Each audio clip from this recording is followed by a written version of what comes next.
Good morning, everybody. I wanted to let you all know that the red color on our projector is out, so we're gonna paint the world purple, like our spring. So that's why everything's purple. So it's in celebrate. Yes. You're this girl right here. Stand up. Come.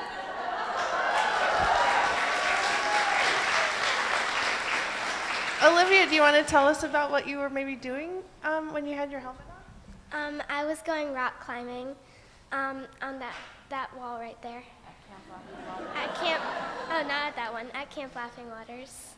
At Camp Laughing Waters, she was rock climbing. That's so cool. So what do you think about being our cover girl today? All right, so I think we're going to get started. We just have a few more folks coming in, but I think we're ready. So here we go.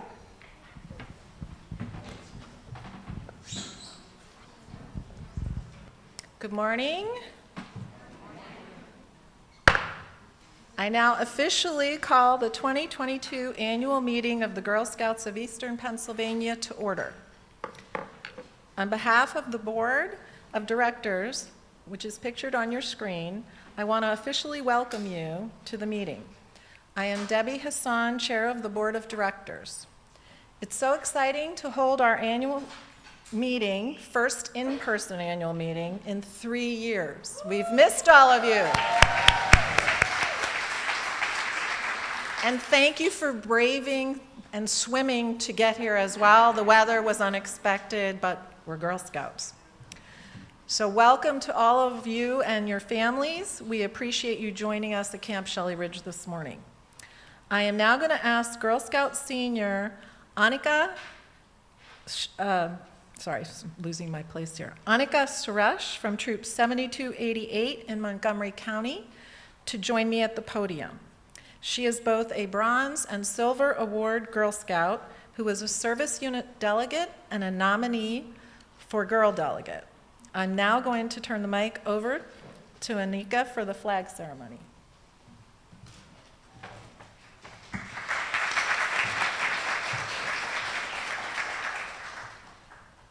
Please rise for the flag ceremony.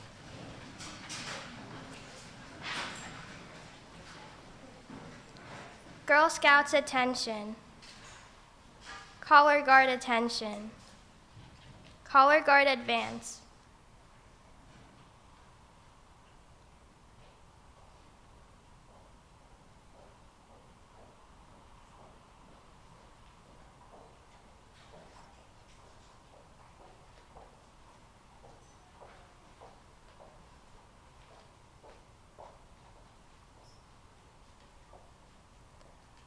Color Guard present the colors.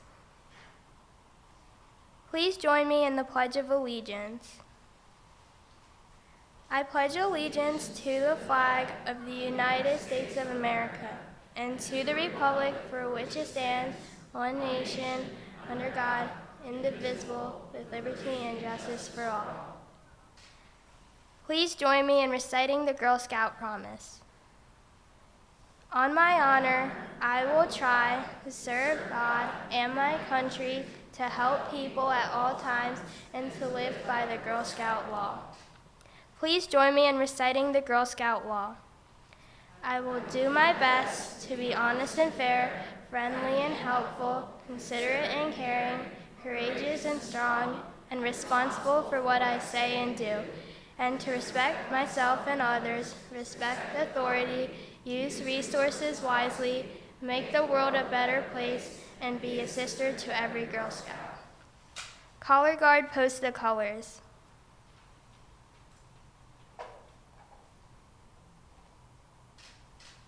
Color Guard honor your colors.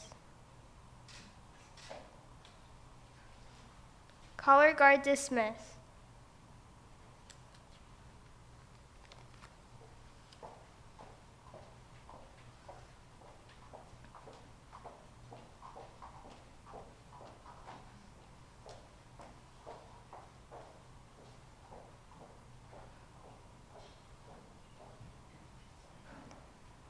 Please be seated.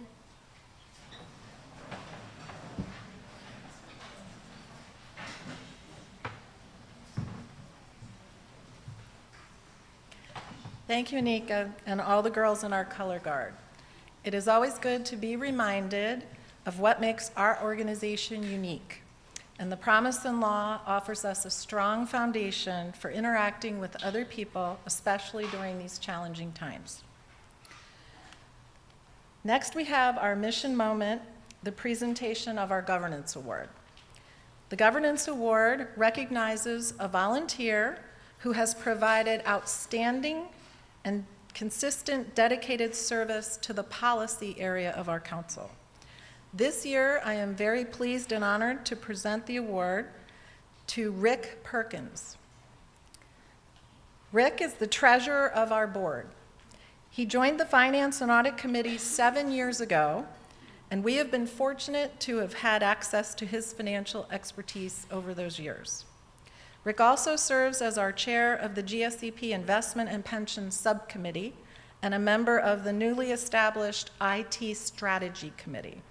His finance career spanned 44 years working at both for-profits and non-for-profits.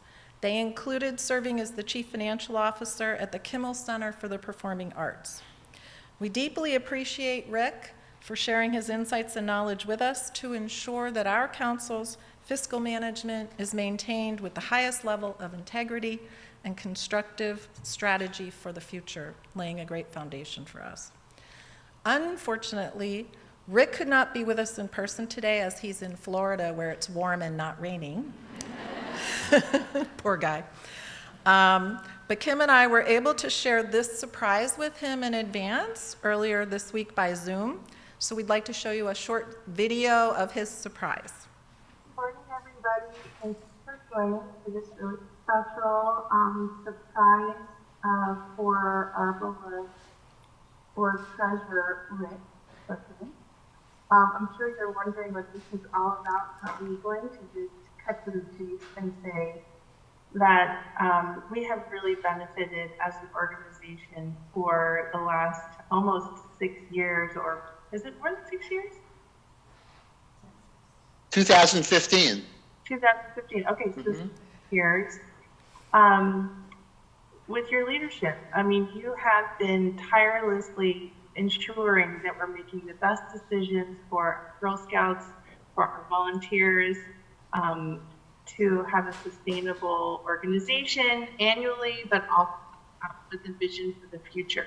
And I just want to say from the bottom of my heart, you've been a mentor to me and have made sure that we've, as I said, created a long-term lasting opportunity for Girl Scouts. And as a result, we have decided that you are the most deserving recipient this year of our Governance Award. So hopefully you have received something in the mail. I did receive it yesterday. Can you open it?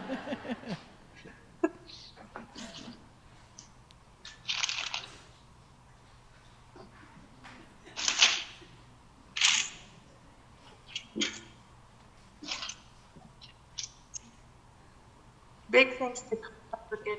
We need a drum roll right now.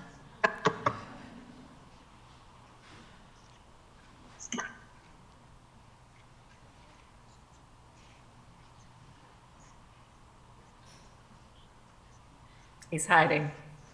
I found it. Thank you very much. Oh, that's great. Thank you, Rick. Cheers. Thank you. We wish I we appreciate could it. we wish we could give it to you in person.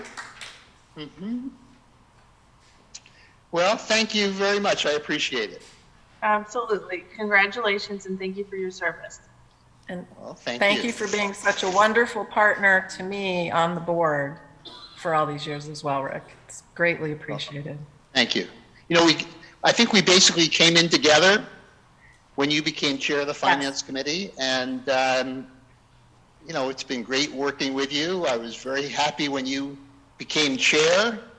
It gave me, a good connection to the whole organization, and it's just been a really good experience for me, making a contribution to the Girl Scouts, getting things going in the right direction, being there when Mike came in, being able to work with Mike, mentor him, and just get the whole finance function going in the right direction. And I think I'm just very happy about that. And thank you. And thank you for this governance award. This is really great. Saying yes to everything that we ask. And chair, the Easement Committee chair, the board treasurer, you helped to rewrite the bylaws. So just a Head of investments, working with the subcommittee, all of it. Thank you, thank you, thank you for all the time you've spent. Well, I've liked everything I've done, and I've learned a lot. I know I was making a contribution, and I've just enjoyed the past 7 years working with all of you, and seeing Kim become CEO and watching her grow from the young woman in the development department at the Philadelphia Orchestra to, a few positions at GSEP, including CEO, and seeing her do such a great job. And Debbie, it's a good thing you don't have a full-time job, because you have a full-time job with GSAP, and we all know that too. So that's great. It's been a great time. Thank you very much. Congratulations. Congratulations, Chris. Good. Thank you.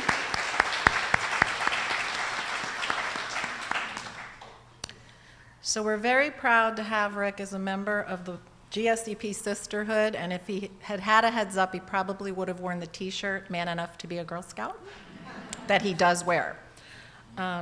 So next, I would like to introduce our parliamentarian for today, Dave White.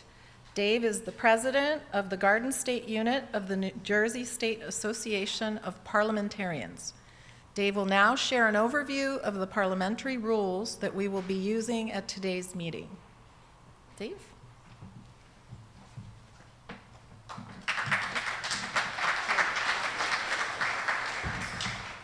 Good morning, everyone, and thank you for having me. This is actually not my first time at a Girl Scout convention. I've also worked with Heart of PA as well. I'm really excited. Most of you would be familiar with seeing Mrs. Mary Scout here. Every now and then she throws me a job that she says, "Oh, I think you're ready for this one." And so she said, how would you feel about it? And so I'm here. I looked at what Mary has said in the past, and I can't copy her, so I'm going to try to give you my own just sort of idea of what my role is here today. And we use the term parliamentary procedure, but what we really mean is decision-making steps. A lot of times the impression is parliamentary procedure is about these kind of little ticky-tacky steps we have to do, and if you don't do, you might get in trouble. But it's really about a decision-making process, which means it's how we practice democracy. So it's about protecting really a few different types of people in an organization. Number one, parliamentary procedure protects the majority. In the end, in a democracy, the majority has the right to make the decisions with a due amount of process, and expects everyone else to then be on board with it. But two, a protection of the minority of people, the people who may disagree or dissent, have a right to speak and be heard, and to bring to the attention of everyone the reasons that we may not want to do something, or we might have a little bit of pause. Number three, individuals, although we are part of a group, we each have a God-given right to freedom of speech, to petition our government or organization for redress of grievances. A fourth part, which we don't often think about, and the reason, and I got a little front row seat at the quest for quorum today, which is always fun. The protection of the right of absentees, the right that if I'm not able to attend, at least I know if a decision was made that the number that was there was representative of the total organization. And five, all of those put together. That's what parliamentary procedure is all about. So it's important. I am here to help the chair and you if requested. I will speak only if spoken to. That is my role. Ultimately, your organization must work through the decision-making and settle any questions that may come up. Your chair is the referee in the setting. I'm just here as phone a friend. Now, I I'm careful about taking questions as a parliamentarian, but I read the script and it says I should do that. There are 2 questions I will not be answering. Number 1, if you're a parliamentarian, where's your wig? And number 2, if you're from New Jersey, where's your accent? So anyway, I just want to pause and see if you have any questions about the rules of your meeting.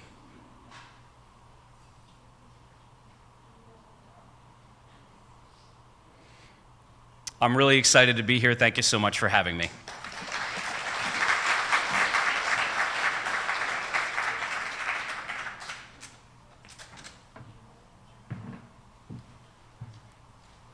Thank you, Dave, and we're glad to have you with us today. And now, Deb Walters, Secretary of the Board, will report out on quorum.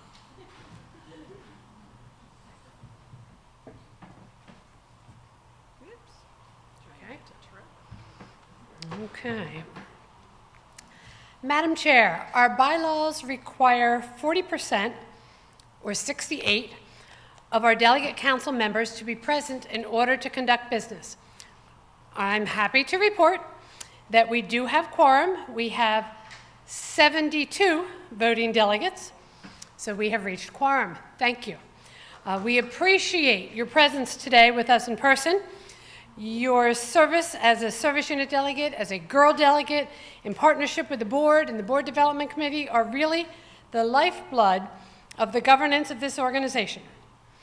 We also have 63 additional Girl Scouts and visitors here today at Daisy's Place in Shelley Ridge for a total of 135 people in attendance. So thank you all for joining us.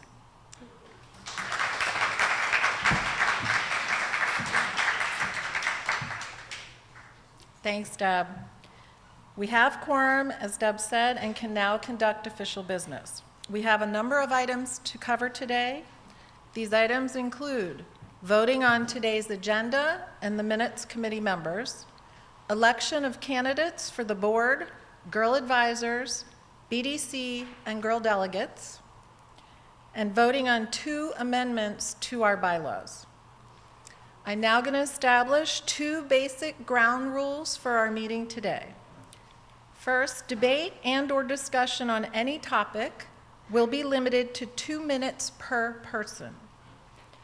Second, each person may not speak a second time until everyone has had an opportunity to speak once. Does everyone understand and/or have any objections to these rules?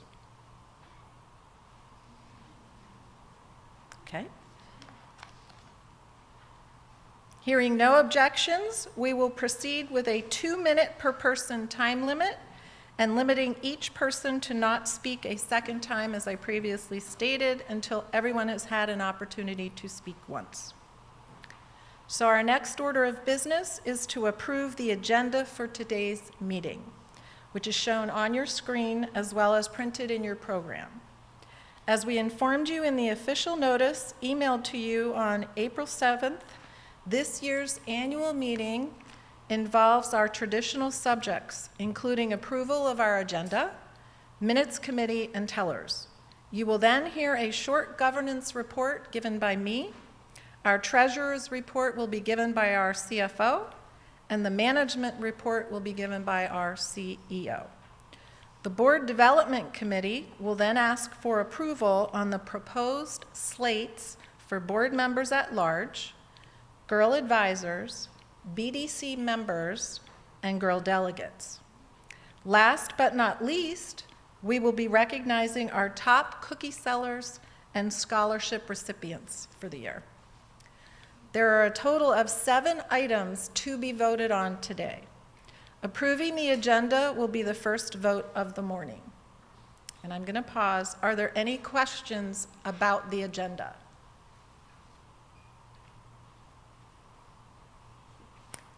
Okay. Hearing none, can I ask for approval? Show of hands. Okay. Approved. Our next order of business is the approval of the minutes committee. As we do not meet again for a year, This committee is asked to review the minutes and approve them in a timely manner on behalf of the delegate council. Are there any questions in the room about what the minutes committee does?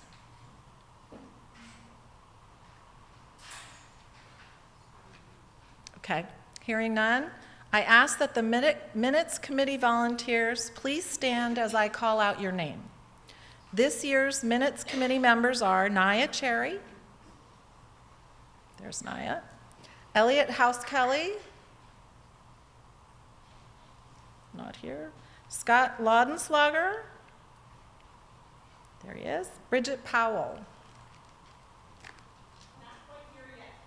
En route. Okay. Oh, she is here. Welcome.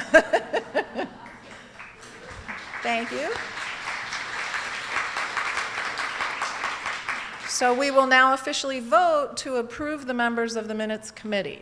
All those in favor of approving the Minutes Committee members, please say aye or raise your hand. That would be helpful. Okay. All those opposed? Hearing none. The ayes have it, and the Minutes Committee is approved. Thank you, ladies and gentlemen, for serving in this capacity for our council. The next order of business is to appoint our tellers. To ensure transparency and ownership by volunteers of the voting process, I appoint tellers in case of contested voting results to ensure accuracy in the final count. Please stand when I call out your name. I am hereby appointing Linda Mills as head teller, Paris Graves and Raquel Lopez as tellers. Thank you, ladies. Thank you for agreeing to serve in this capacity. And thank you to all of our delegate council for approving these administrative tasks so quickly and efficiently as well. Now on to the governance report. I will be giving you a quick recap of our delegate meetings this year, giving an update on the National Council session and recognizing a few special people. As most of you are aware, in addition to the annual meeting, we hold 2 delegate council meetings a year, one in the fall and one in the spring. At each of those meetings, we share national governance news and we have strategy discussions on pertinent governance topics, both local as well as national. For example, this year, Kim and I were able to share the good news of our movement's new national CEO, Sophia Chang, who was appointed to the position in December.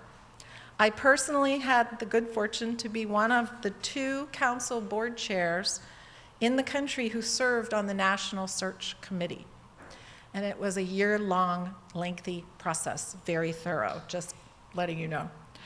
The Strategy Cafe discussions for the past year have focused on proposal topics, that GSEP could present to GSUSA for next year's National Council session, which goes by the acronym NCS, so it stands for National Council Session. These are ideas that our entire movement is impacted by for years to come. It takes a lot of time, discussion, research, thought, and work to decide on and write a proposal that will benefit all Girl Scouts. Last fall, the delegates to the 2020 NCS presented 10 ideas for possible proposals, and this past spring, the service unit delegates and girl delegates helped the group to decide on 2 proposal topics and a discussion topic. These have been sent on to GSUSA for consideration by our council. And we will let GSEP's delegate council know whether our proposals were accepted later this fall when GSUSA informs us of the outcome. Speaking of the National Council session, thanks to all of you out there who applied to be delegates at the 2023 NCS. The selection committee will be meeting later this month to review all submitted applications, and the board development committee will also review and approve the final slate later this summer. At this fall's delegate council meeting, which will be held on September 29th, if you want to write that date down. You, GSEP's Delegate Council, will then vote to formally approve the slate. The other piece of NCS news to share is that the National Council session is being held in person July 18th through 20th, 2023 in Orlando. This will be immediately followed by a 3-day girl event called Phenom with Disney. So it should be a lot of fun for those who get a chance to go and participate.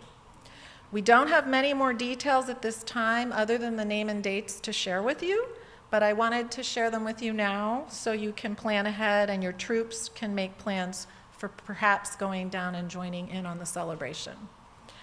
As a reminder, you can read an overview of the delegate meetings on the governance page of our website under the Documents tab, and if you have any problems, we can get some help for you. I usually hit the wrong button myself. If you or your service unit have any questions or want to suggest a topic for this September's fall delegate meeting, please email, and I guess it's not on the screen, governance@gsep.org. So again, that's governance, all lowercase, @gsep.org. Before I turn the meeting over to our CFO, Mike Vanek, for the Treasurer's Report, I have 2 special acknowledgments. I guess that's what's on the screen. I want to publicly acknowledge our gratitude to 2 of our board members who have moved on from the board. Claire Frymuth and Emily Turner, Emily is here with us today, both received promotions at work this spring. Go ladies. Unfortunately, that takes them away from us. Claire has moved to Texas already and could not join us today to hear this in person. And Emily is going to be spending much more time in New York City, taking the Acela, as I suggested, to get there faster.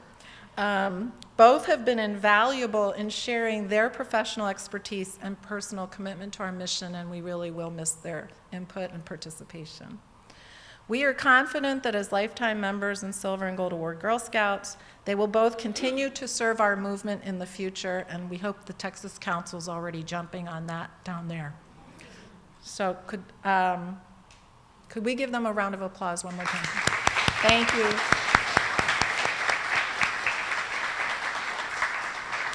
Now I want to let this group know how much we have appreciated our girl advisors. If the 3 advisors could come up and don't hit your head on the screens, I'd stay forward. Yeah, there you go, so we can get a little picture.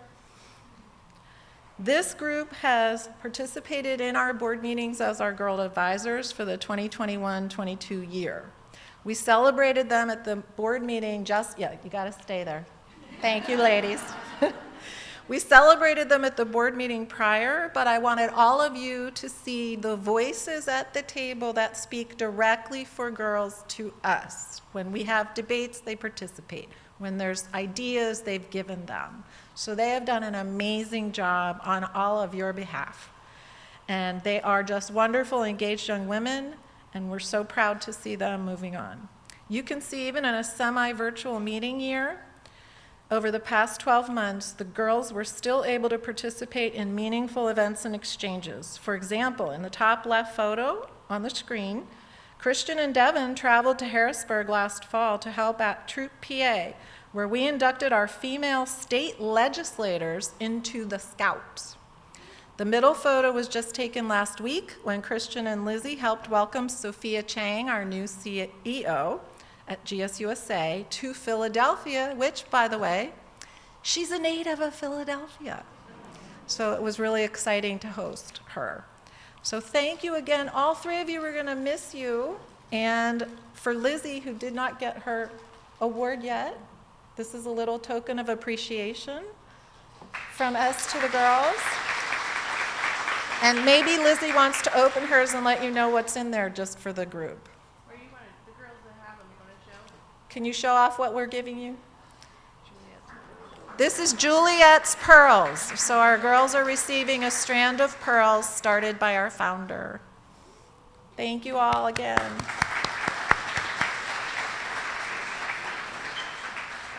Finally, I want to say how personally proud I am of the Girl Scouts of Eastern Pennsylvania, our board, our amazing staff, our amazing volunteers, adult members, all the girls and their families, and programmatic and philanthropic partners as well. During the pandemic, we all came together to ensure our girls were able to find bravery and belonging in a challenging time. They continue to discover more about themselves, connect with others, and take action in an increasingly challenging set of times, for lack of a better term. Thank you for all you do to ensure Girl Scouting continues to make Eastern Pennsylvania and the world as a whole a better place. Now, our next order of business is the Treasurer's Report, which will be equally as exciting. So as you heard before, Rick Perkins could not join us, but we do have Mike Vanek, our CFO, who's going to present the report on his behalf. And are you okay coming up on the? Okay. So I'm going to turn it over to Mike.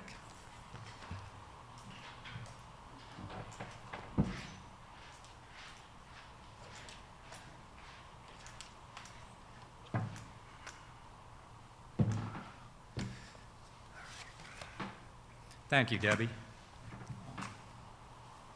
For those of you who are wondering, I hurt my right knee running to the bank to deposit all of the money we got from the cookie program this year.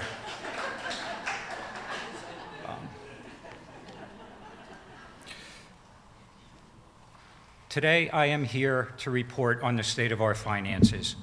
Girl Scouts of Eastern Pennsylvania has a fiscal year ending September 30th, and all of the financial results I'll be talking about are for the year ended September 30, 2021. Each year, we engage an independent CPA firm to audit our financial statements and to review our internal controls. For fiscal year 2021, I am pleased to report that our auditors have completed their audit and have issued an unmodified or favorable opinion, and found our financial statements to fairly represent our results for the year, which I will be discussing in the Treasurer's Report. Let's look at the first chart. The first chart shows revenue and expense. Revenue is money that comes in from cookie sales, contributions, camp, and other fees. Expense is what goes out to pay for things like girl programs, camp costs, facility costs, salaries, benefits, etc. When revenue is greater than expense, we say we have a surplus. When expense is greater than revenue, we say we have a deficit. Surpluses are good because it means we have money left over after paying all our bills for a rainy day, and we needed that recently. Each bar in this chart from 2016 to 2021 represents the total revenue for the year, broken down between earned revenue in light green, which includes cookie sales, camp, program service fees, facility rentals, and retail store fees, and contributed revenue in dark green, which includes individual donations and grants from corporations and foundations. In 2021, we received a grant from the federal government in the amount of $1.588 million, which was meant to help organizations like Girl Scouts cope with the financial impact of the pandemic. The amount is reflected in medium green on the far right bar and helped reduce the amount of our deficit. The red squares at the top of the columns represent our operating expenses for the period. From 2016 to 2020, we had surpluses in each year. The green bars are a little higher than the red boxes. These surpluses totaled $1.3 million. In 2021, we did have a deficit of $571,000. The total revenue in fiscal year 2021 reflects an overall decrease compared to prior years, and the decrease is primarily attributable to not having an in-person cookie program. The cookie program was virtual in 2021 due to the pandemic. Next chart, please. This second chart shows what those surpluses and deficits were each year from 2016 to 2021. As mentioned in the previous chart, cumulative surpluses from 2016 to 2020 totaled $1.3 million. The deficit in 2021 was $571,000. The rainy day funds we built up over the previous 5 years were more than enough to offset the deficit we experienced in 2021, and we still have over $730,000 remaining. The next 3 slides will show information about our fiscal year 2021.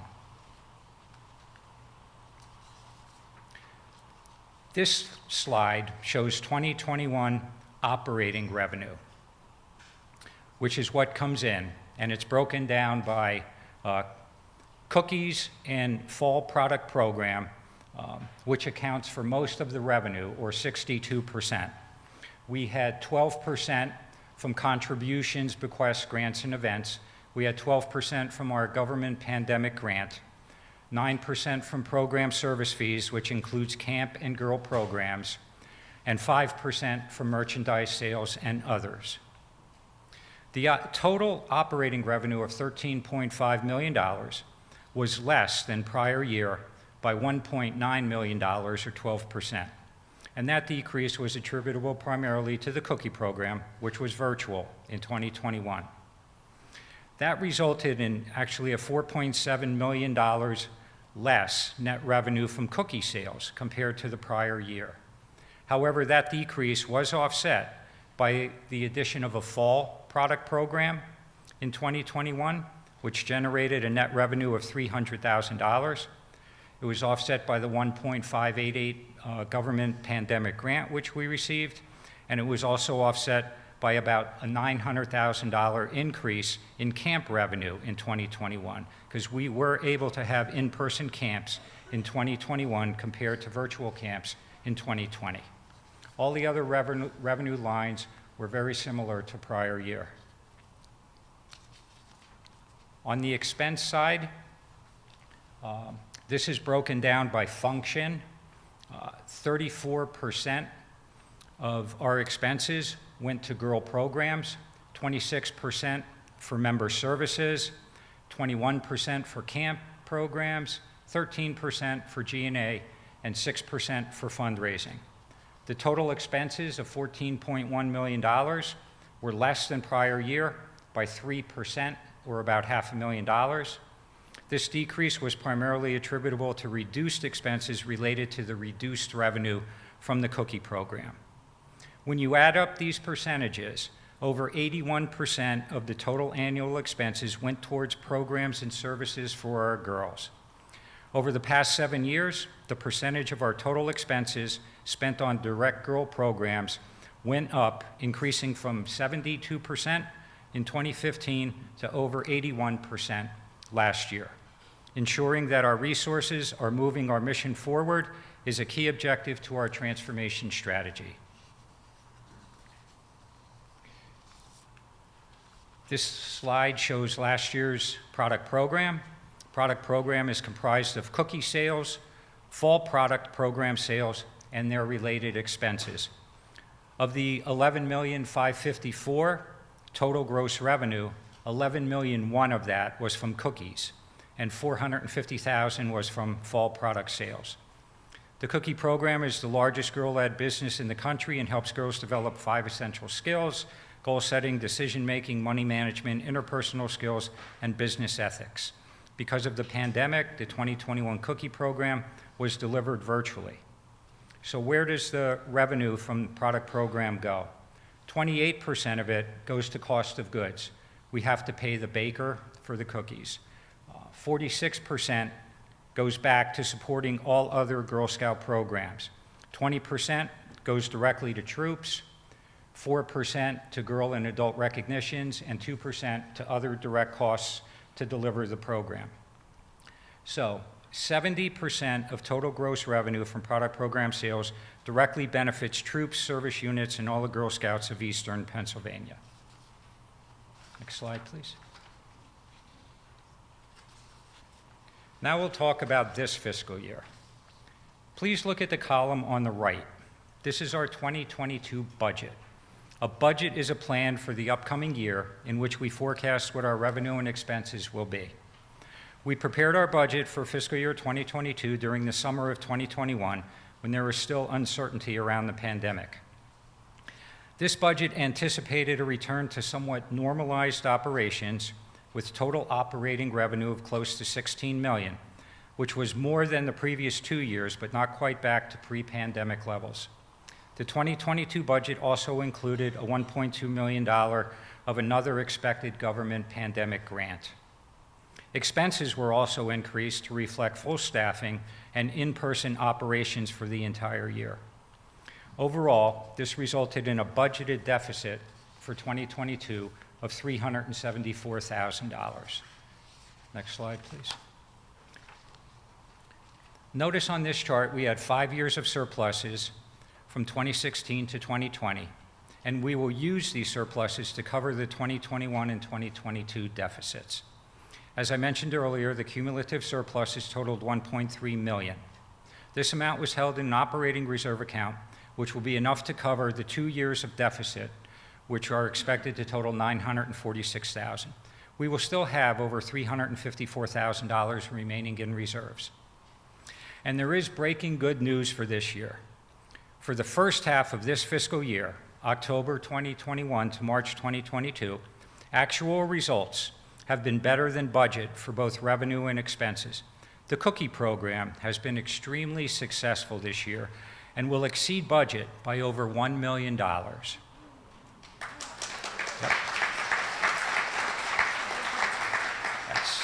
why I was running.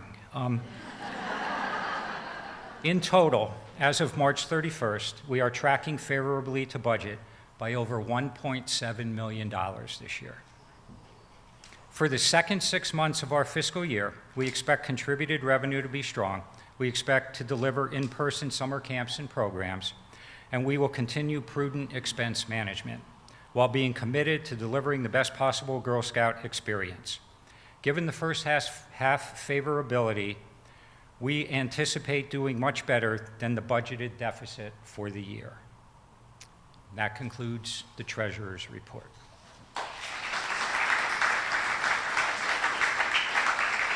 Any questions? Yeah. Are there any questions? Okay, thank you. It's now my pleasure to turn it over to Kim.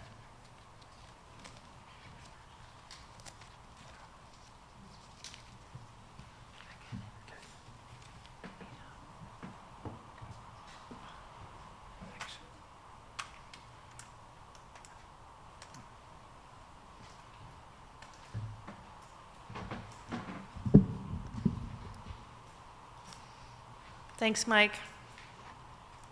And thanks for your service running to the bank. I promise I didn't kick him on the way or trip him.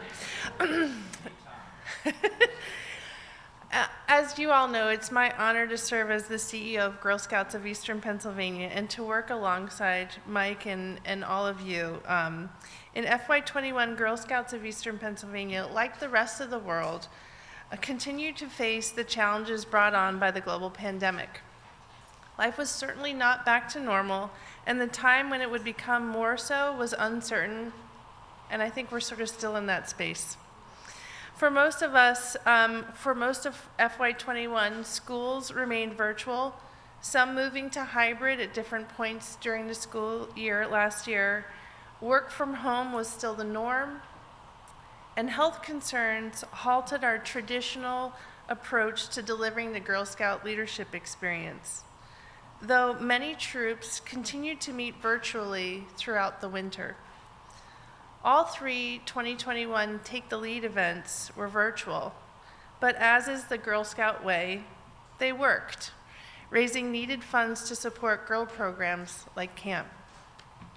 By spring, the arrival of the vaccine for adults brought new hope to our communities and allowed many to feel comfortable gathering when socially distant and outdoors.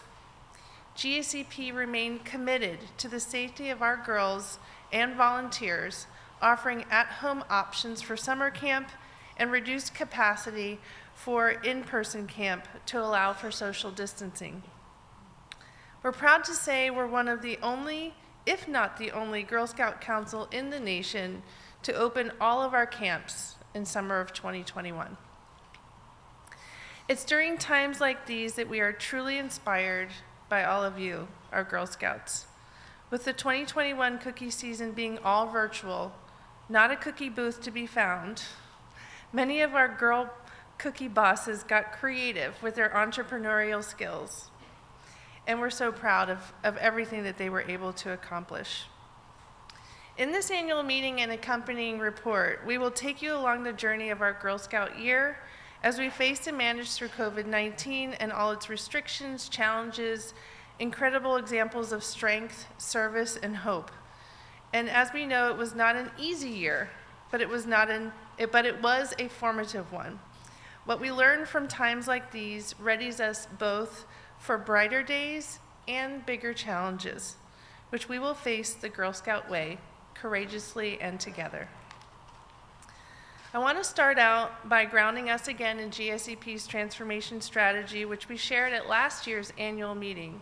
It's heavily rooted in our previous strategy, including GSEP's 3 core business goals. For movement, to ensure every girl in our 9-county footprint is aware of and has access to the full Girl Scout leadership experience. Membership, to achieve sustainable membership growth through troop formation, reaching 90% of our goal by December 31st. And money, to continuously reinvest in the girls and volunteer experience by generating a surplus through increased revenue and optimized resource utilization. Our 7 guiding principles of leadership, community, service, inclusion, respect, integrity, and innovation remain, as does our culture of service, learning, and growth. To do this, we're getting our house in order, with girls' leadership at the top, volunteers just below them supporting our girls' experience, and diversity, equity, and inclusion surround the house. Our organization is focused on developing a culture that moves from maintenance to excellence, and our 4 pillars of excellence are strategy in new markets, member and community excellence, operational excellence, or what we do, our girl programs and volunteer services, and functional excellence with good communications running throughout. This structure will help us to achieve our core goals. So for movement, understanding the whole community of Girl Scouting in every service unit. For example, girls by age level, girls who have earned their service bars and torch awards, top cookie sellers, bronze, silver, and gold award Girl Scouts, operational volunteers, board members, alumni, all within each service unit, building a community and utilizing our community to expand Girl Scouting. For membership, utilizing the deep data that we now have by area. For example, our school report and our volunteer structure to ensure accessibility and flexibility by community. And for money, through effective operations and customer service, creating greater ease in partnering with GSEP through intentional financial management, ensuring our spending matches our priorities. In an effort to align our 2021 program accomplishments with pillars of excellence, the annual report and the following highlights will cover strategy in new markets, member and community experience, operational excellence, and functional excellence. Faced with the challenges of the global pandemic, GSEP's operations realized the reverse of FY20. So from October of 2020 until spring of 2021, GSEP was unable to provide the Girl Scout leadership experience in person or hold in-person recruitment events. GSEP continued to offer Girl Scouts at home, virtual programming, and worked with volunteers to offer virtual recruitment events.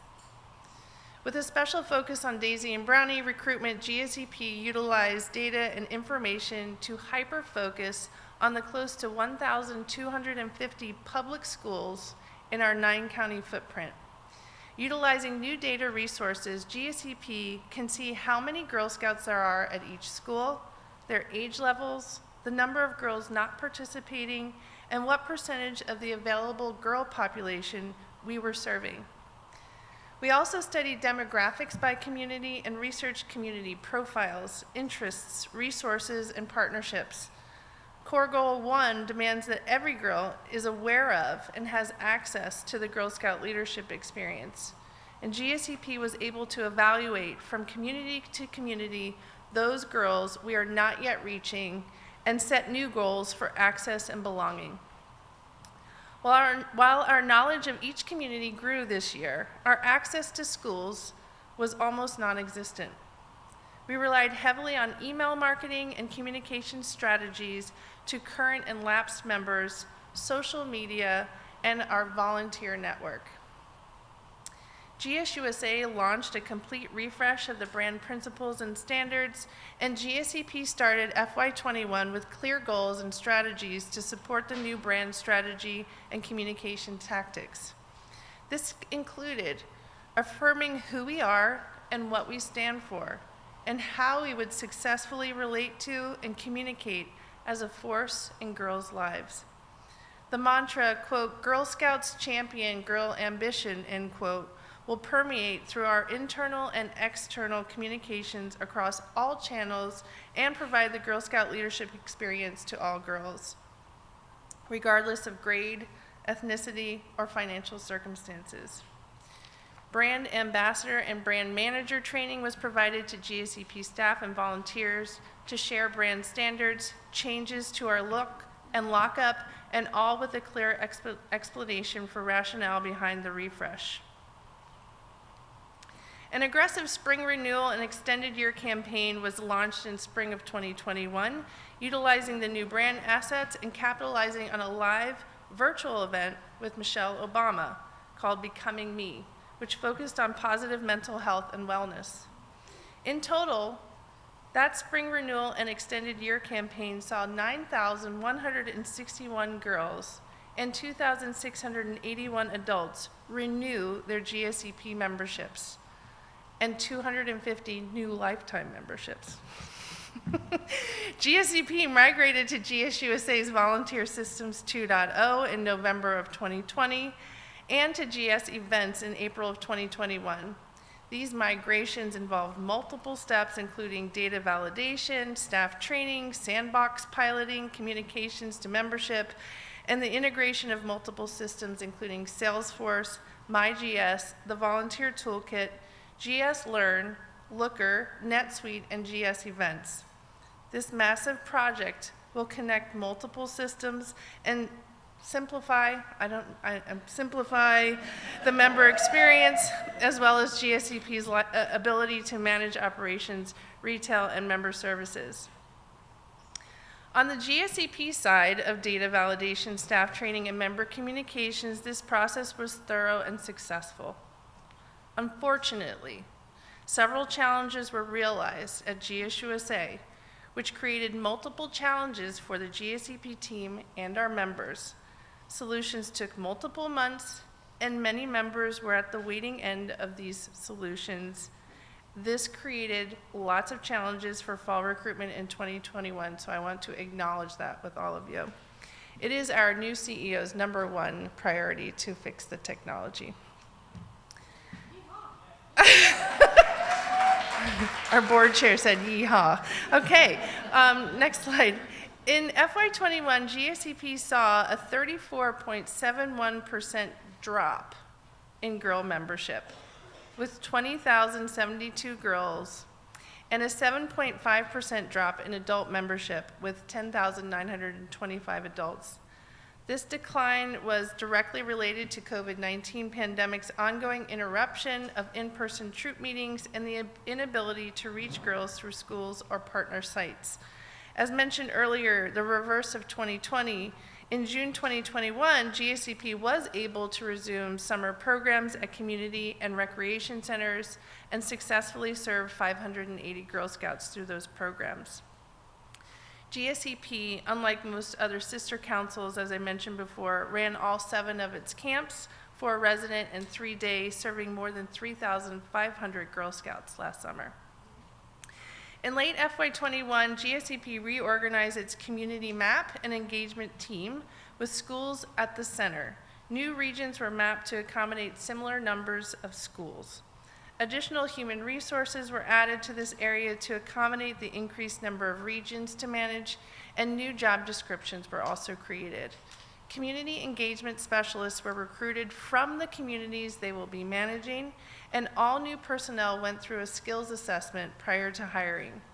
GSEP looks forward to this increased investment, and we're realizing some of it this year already, personal connection to communities and clear organization by schools. Due to COVID-19 restrictions and other protocols mandated by the State Department and CDC, GSEP was forced, as we said, to run the cookie program virtually, which Mike shared in his treasurer's report. In FY21, fundraising at GSEP exceeded its likely scenario budget. All three Take the Lead fundraising events were held and reached 97% of their goal.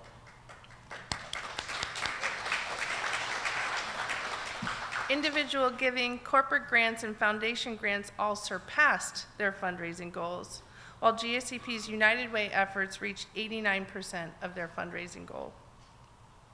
Adult Camping Weekend was held in person August 20th through 22nd, 2021 at Camp Laughing Waters, and more than 100 participants representing a return to pre-COVID attendance numbers came. Guests spent the weekend at camp, basket weaving, canoeing, enjoying the pool and each other, and singing around the campfire. Huh? Yes? Oh. There was a vibrant silent auction and raffle, and the weekend raised more money for GSEP's older girls scholarships than ever before, surpassing the budgeted goal by $6,500.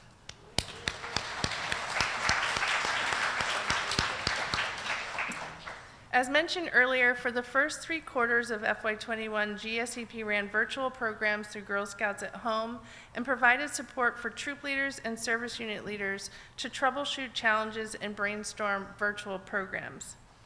GSEP celebrated 463 Bronze Award Girl Scouts and held a virtual award ceremony for 141 Silver Award Girl Scouts. By late spring 2021, GSEP was able to offer a hybrid Gold Award ceremony for the 80 Gold Award Girl Scouts.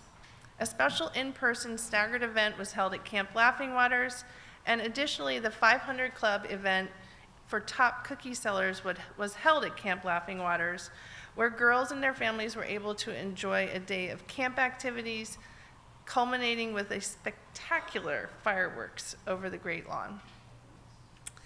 In consideration of COVID-19 safety guidelines, GSEP's 4 resident and day camps were planned to serve 70% of typical campers. While camp staffing was a challenge, many volunteers and staff filled important roles from counselor to line cook. And during those 7 weeks of summer camp, GSEP served 3,602 registered campers. Thank you to all of you who volunteered to help us.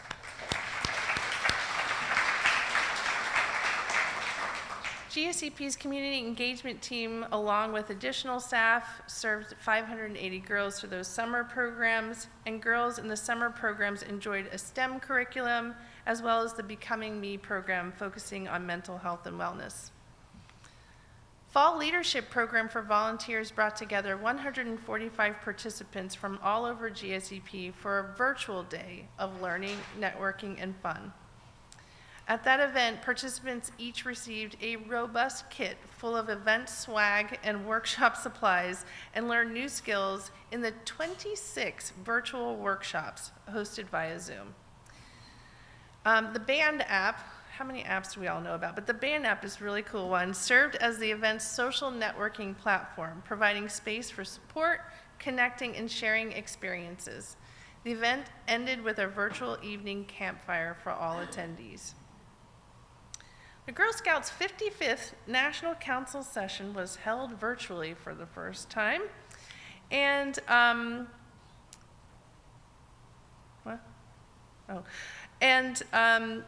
I think this is old news. So, the Volunteer Awards was held virtually. I think this is a mess up in my script. So, a lot of virtual in the first half and in-person in the second half. Next, functional excellence. I apologize. So FY21 operating budget was built with a few key issues in mind: membership, cookie program uncertainty, pandemic duration, and timing of return to in-person operations and in-person girl programming, etc. For the first time, GSEP had to present two budgets, a likely scenario and a pessimistic scenario to accommodate the unpredictable pandemic environment. I also wanted to share that GSEP was successful in securing commitments from New Hanover Township and Upper Frederick Township for the Camp Laughing Waters easement. The township investments were contingent upon us receiving a Dcnr grant, which we were able to receive. Can you go to the next slide? GSEP received in December of 2021 a $500,000 grant from Dcnr, the state's Department of Conservation and Natural Resources, to assist with the Camp Laughing Waters easement. Babette Rocca and the Property Committee have been working for years to gather the funds in order for GSEP to preserve the 455 acres of Camp Laughing Waters in perpetuity.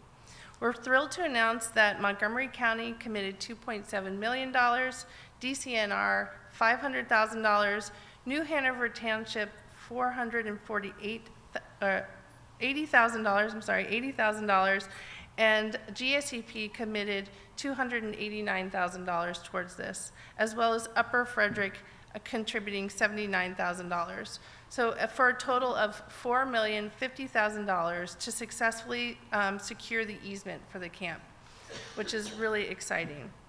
So after many, many years, we will be able to pursue the in perpetuity the easement for Camp Laughing Waters.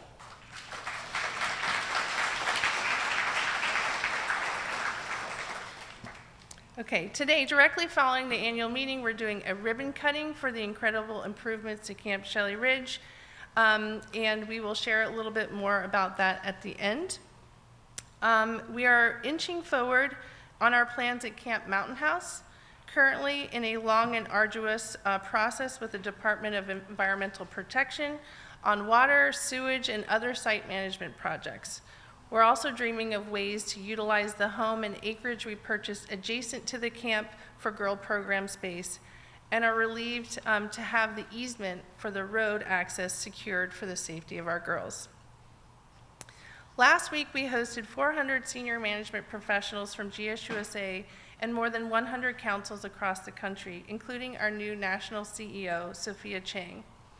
She grew up in Philadelphia after immigrating from Brazil at the age of 10, and her parents owned a Chinese restaurant on 16th and Sansom Streets. And her first exposure to American culture was watching the Phillies on television.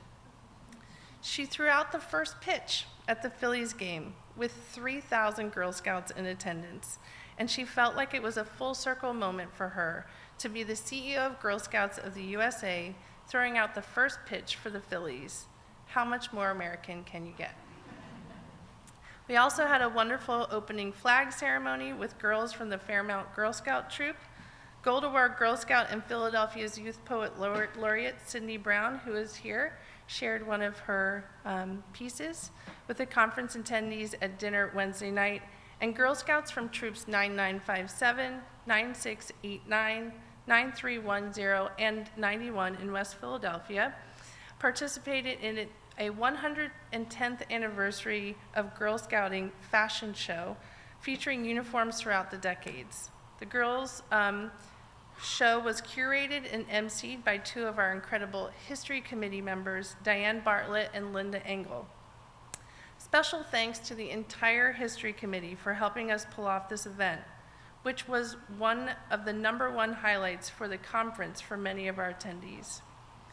We also did a mural arts walking tour, a Rocky Run walk from the Lowe's Philadelphia Hotel, which Mike participated in. And I wanted to just say many thanks to our staff team to help host our movement staff leadership with love and care. Most importantly, to all of you, we're so excited to be working with the new national CEO to improve the member experience with technology, to focus on diversity, equity, and inclusion, and racial justice, and to provide relevant programming for our Girl Scouts today. So I'm going to pause and answer any questions. Carla has a mic She's in the peach shirt. So if anybody has any questions, please raise your hand. Oh, I'm sorry. Am I the only one that wants to say something? Come on, be bold. We know you got questions. Comments?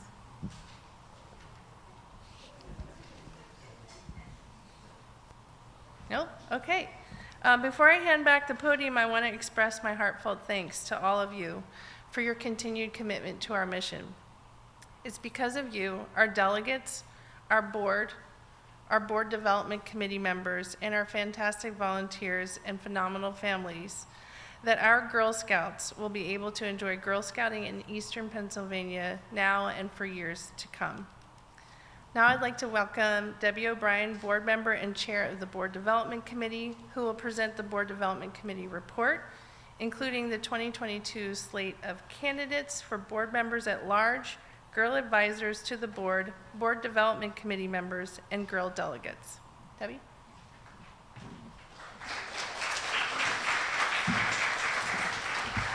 Thanks so much, Kim, and good morning, everyone. First, I want to reintroduce the Board Development Committee, or BDC. The 4 board members on the BDC are myself, the BDC chair, Ann Baum, Allison Green Johnson, and Deb Walters. And there are 5 non-board members on the BDC: Laura Azolana, Mary Beth Biddle, Michelle Box, Kathy Killian, and Miriam Shu. The BDC has been working this year on updating our approach to identifying, recruiting, and confirming potential board and BDC candidates. We have focused on data analysis of demographic profiles to ensure that our entire council is well represented on the board and the board committees. Plus, we've been identifying the skills and resources the board and committees need, which can help build a stronger pipeline. The BDC has 4 slates to present today: board members at large, girl advisors to the board, board development committee members, girl delegates. This year, we do not have a large turnover on the board. As Debbie Hassan mentioned earlier, we had 2 unexpected resignations from the board in the late spring, so there are 2 new people on the slate for board members at large. Most nominees are being re-elected to new terms, including the 2 board development committee members on the slate. Plus, we will be electing 3 new girl advisors and 30 girl delegates. The 4 respective slates and their biographies of the board members at large, BDC, and girl advisors were included in the official notice emailed to the delegate council 30 days ago, and they can also be found in the annual meeting program. I will now review the respective slates and present them to our board chair for the vote. Before doing so, I will remind you that our bylaws state in Article 5, Section 7C, nominations from the floor must have been submitted to the Board Development Committee chair at the council office at least 7 days before the annual meeting. We did not receive any requests for nominations from the floor. Therefore, these are the uncontested elections. Our first vote is for members at large. Judy Fryer and Ellen Yobst are being elected to their first terms. Jen Fox is being elected to her second term. We have 4 members at large being elected to their third terms: Joanne McFall and yours truly, and Shelley Smith and Allison Snyder. Madam Chair, I present the slate of the board members at large.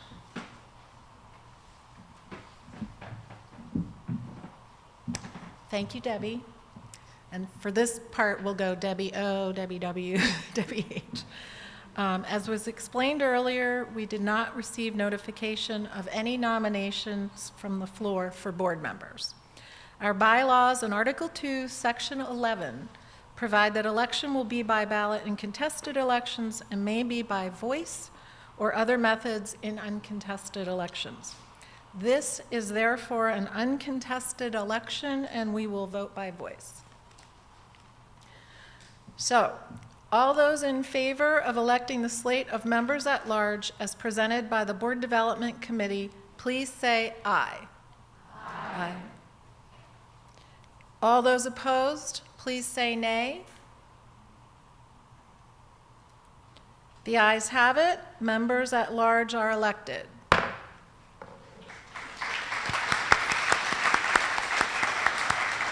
And a very special congratulations and welcome to our new board members, Judy and Ellen, for joining the board. Could you stand up? And I would encourage everyone to welcome them later.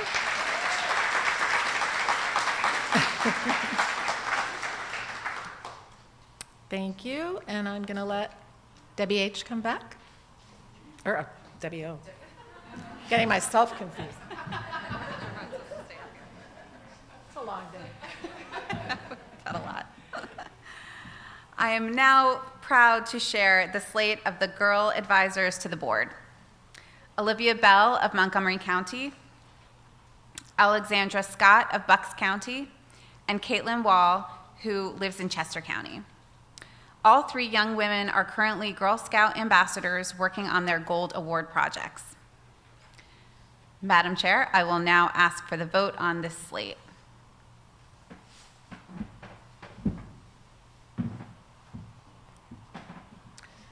All those in favor of electing the girl advisors as presented by the Board Development Committee, please say aye. Aye. All those opposed, please say nay. The ayes have it, and the girl advisors have been elected. Congratulations, ladies. And if you're here, can you stand up? There we are. The board looks forward to working with you this coming year. Back to the other Debbie.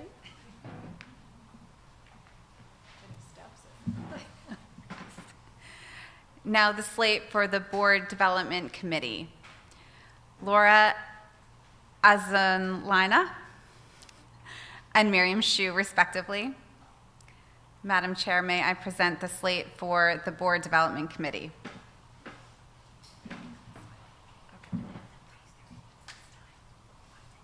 Okay. Sorry, I'm getting to the right page here. So thank you again, Debbie. All those in favor of electing the Board Development Committee members as presented by the Board Development Committee, please say aye and raise your hand, please. It's a test. All those opposed, please say nay. The ayes have it, and the Board Development Committee members are elected.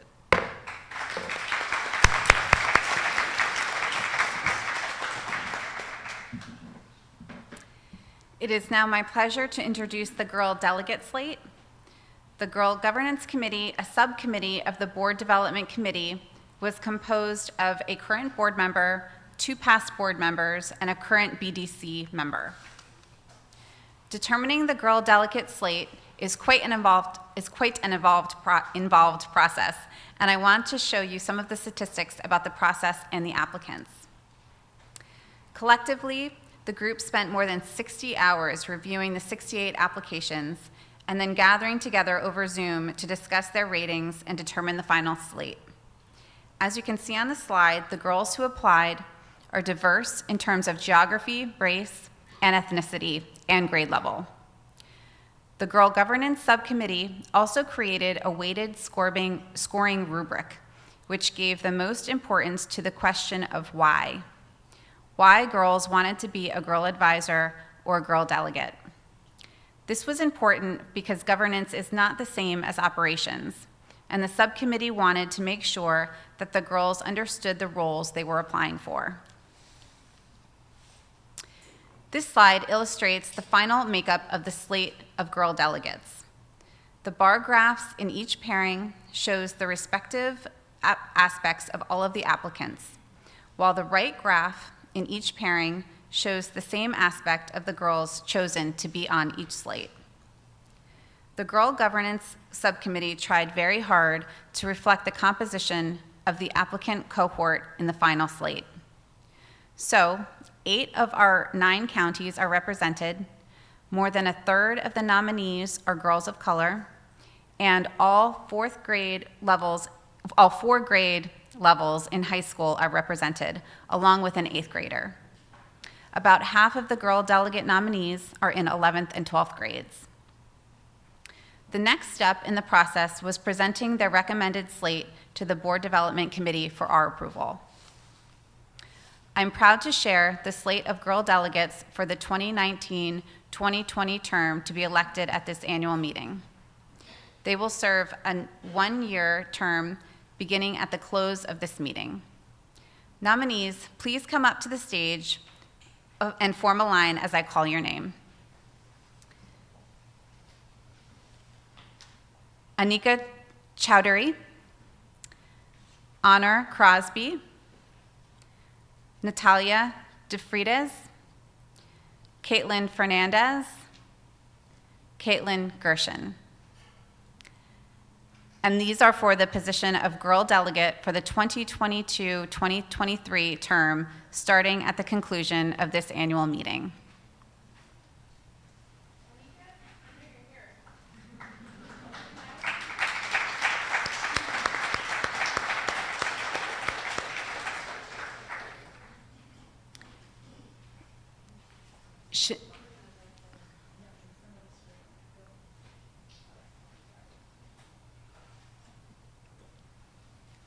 Do I keep reading?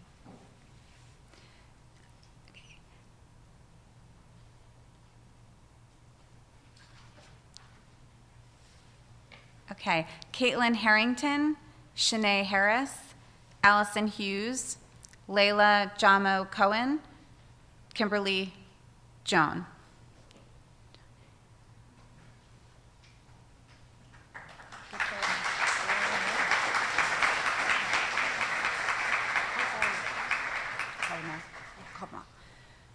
Grace Krukowskis, Anna Lazakowski, Annie Lordy, Hannah Lowry, Avika Mundra.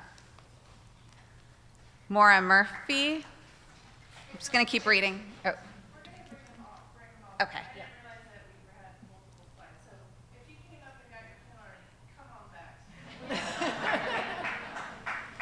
We need good photos. Right.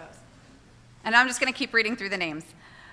Maura Murphy, Sir Steve Nisarga, Lila Rich, Ishita Saskina. Sorry, guys, I do not have these phonetically spelled here. Marlyn Schellenberg, Emma Schmirk, Emerson Smith, Devin Steck, Mania Stewart, Anika Suresh, Stella Tucker, Reagan Ward, Sarah Weingand, Delia Winnes, Nora Youngblood.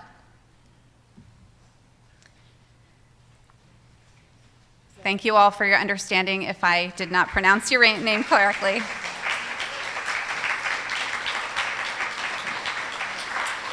Madam Chair, I present the slate of the girls. Okay, before we let them go, we're going to get them in front and get a photo up, so bear with us.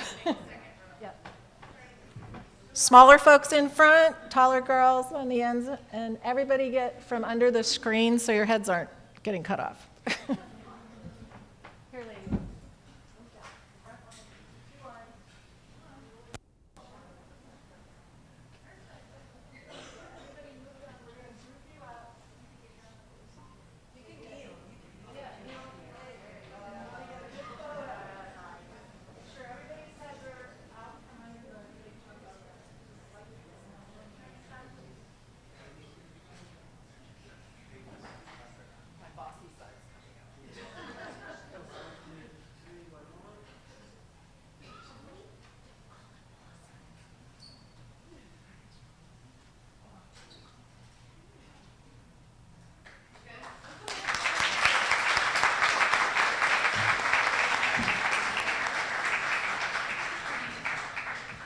All right, thank you, Debbie, for presenting the slate.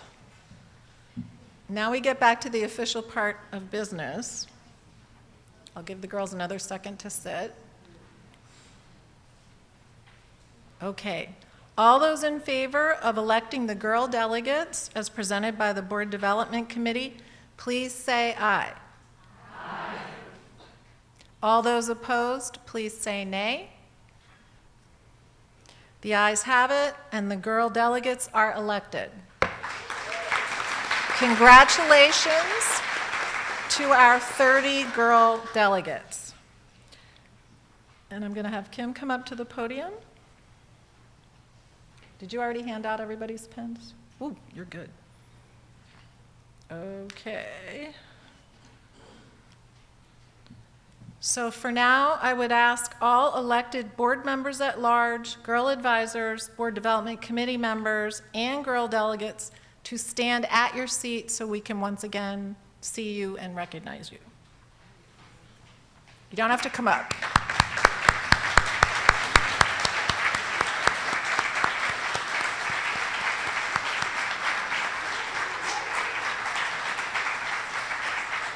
Thank you all for your service.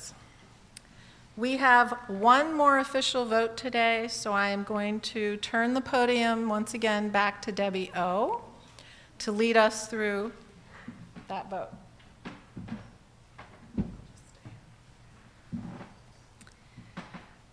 One of the additional responsibilities of the BDC is to create the slate for the National Council session delegates. As you've heard, due to a difference in timing, that was established at the last NCS. We will be doing that over the summer for the voting this fall. During our research and preparations for this process, we have been in contact with the Girl Scouts of the USA. They recommended that we formally adopt a best practice, which GSEP has already been informally doing for the past decade or more. Specifically, we have traditionally set aside 2 of the NCS delegate slots for the board chair and CEO, which is a best practice in governance. As we informed you at this spring delegate council meeting, the BDC is asking you to officially vote to make this part of our bylaws. Specifically, in Article 3, Section 11 of our bylaws, which pertains to the responsibilities of the CEO, and in Article 4, Section 3A, which lists the responsibilities of the board chair. The BDC would like to officially include the role of the NCS delegate to those respective responsibilities. Madam Chair, I hereby move on behalf of the Board Development Committee to add the words "serve as a delegate to the National Council session" to both Article 3, Section 11, and to Article 4, Section 3A of our bylaws.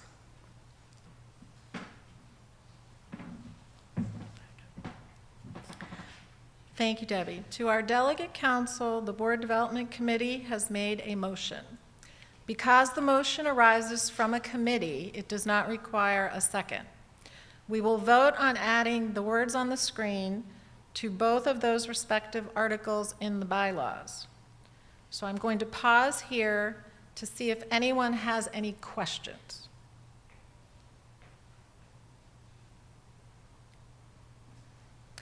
As a reminder, per Article 4, Section 2 of our bylaws, we need 2/3 of our delegate council members who are present to vote yes in order for an amendment to the bylaws to be adopted. All those in favor of adding the 9 words on the right of the screen to both Article 3, Section 11, and Article 4, Section 3A, say aye. Aye. Any opposed, say nay. The vote is positive. Therefore, we will amend the bylaws by adding the NCS delegate role to the board chair and CEO lists of responsibilities. Thank you.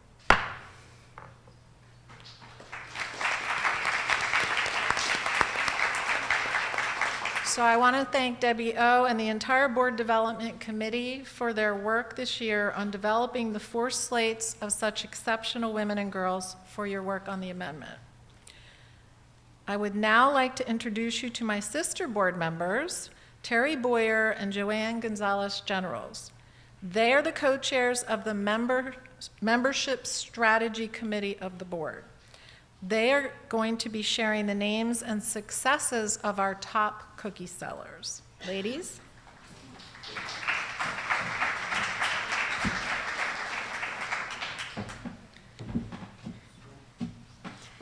Thank you, Debbie. We are very excited to be with all of you in person today.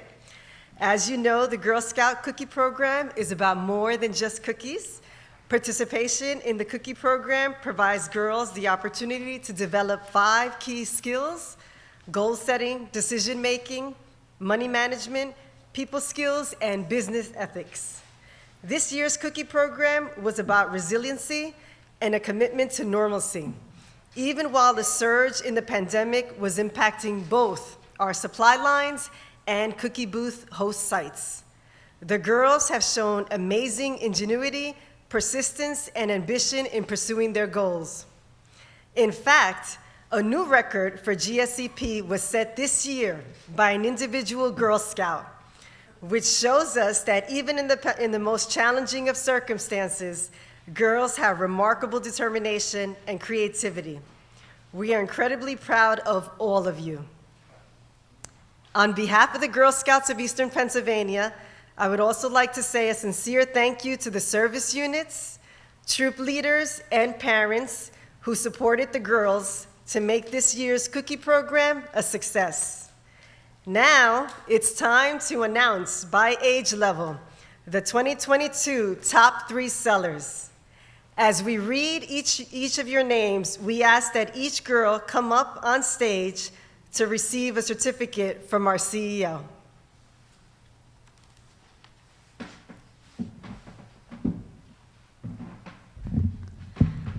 Okay.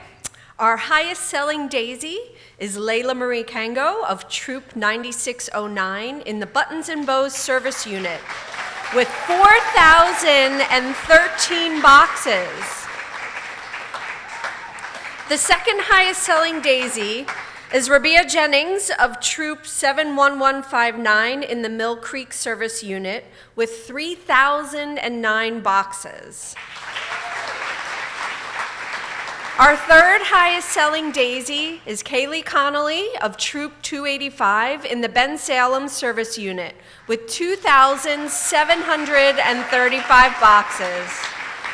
Fantastic work, girls.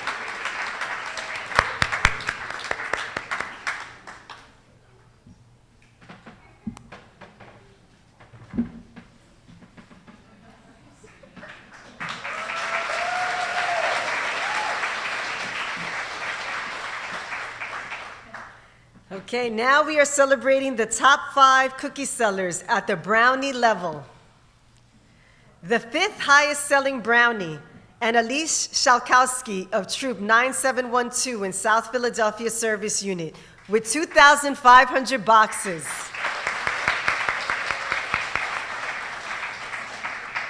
Our 4th highest selling brownie, Mia Bianco of Troop 2782 in Richland Service Unit with 2,550 boxes. The 3rd highest selling brownie is Macy Brown of Troop 9161 in Three Leaf Service Unit with 2,764 boxes. The 2nd highest selling brownie is Olivia Kibler of Troop 902 in Delrick Service Unit with 2,798 boxes. And the highest selling brownie is Valentina Loria of Troop 9712 of South Philadelphia Service Unit with an outstanding 9,234 boxes. Wow, what great selling skills, girls.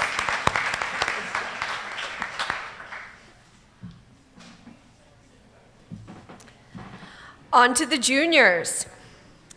The 3rd highest selling junior is Kennedy Fiorelli of Troop 21793 in Tohikani Service Unit with 3,195 boxes.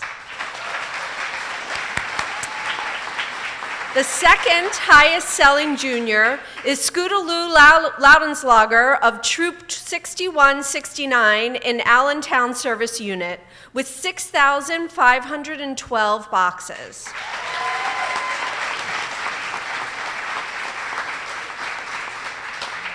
The highest selling junior is Gia Panza of Troop 9589 in South Philadelphia Service Unit with a phenomenal 14,827 boxes. Girls, you did an amazing job this year.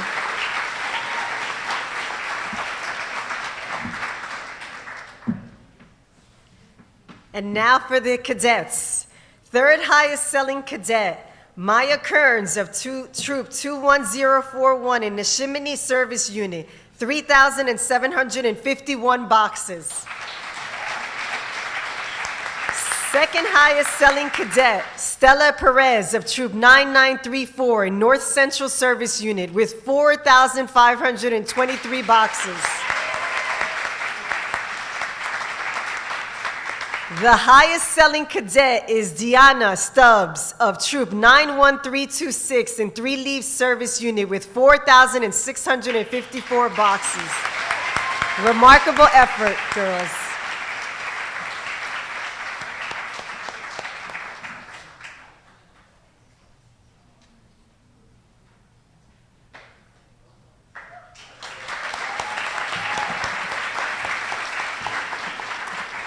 And now for seniors. Our second highest selling senior is Abigail McKeever of Troop 7063 in the Moreland Service Unit with 2,766 boxes. And our highest selling seniors who tied for first place are Natalie DeCrosta of Troop 21603 in the Oxford Valley Service Unit with 3,000, and Samantha Baker of Troop 902 in the Delrich Service Unit, also with 3,000 boxes. Thank you, ladies, for all your wonderful efforts.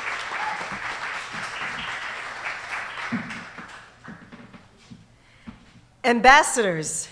Third highest selling ambassador, Sydney Brown of Troop 91504 in Carol McNeil Service Unit with 2,050 boxes. Second highest selling ambassador, Melanie Theron of Troop 9020 in 3 Leaf Service Unit with 2,077 boxes.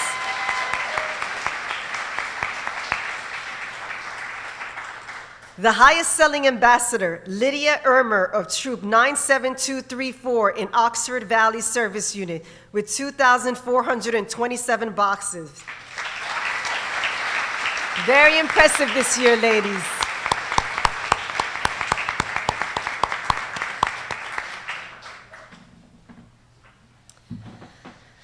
Finally, we also want to shine a spotlight on those top 5 cookie sellers in the entire council. These 5 girls alone sold 39,750 boxes. Their phenomenal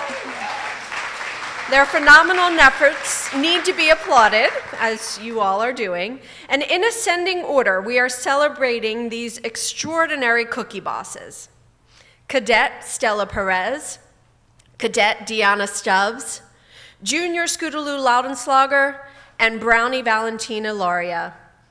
And our top-selling Girl Scout, also known as our 2022 Cookie CEO, is Junior Gia Panza with a record-setting 14,827 boxes. Congratulations, Gia.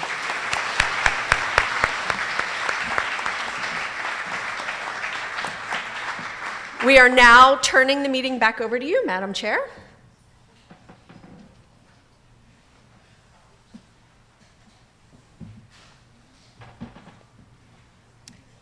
Thank you, ladies. And thank you to all 18 of our top cookie sellers, and especially Gia, our cookie CEO. Lest we forget, we also need to acknowledge all the troop leaders and parents who lived for a couple of months with stacks and stacks of boxes and cases. My mom always complained about our garage.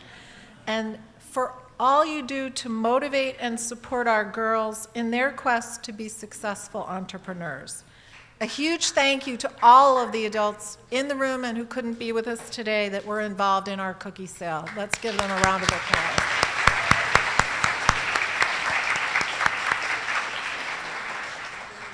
We now have our final group of girls to recognize, our award and scholarship recipients. For this portion of the meeting, I am going to turn the mic over to board members Ann Donnelly and Deb Walters. Ladies?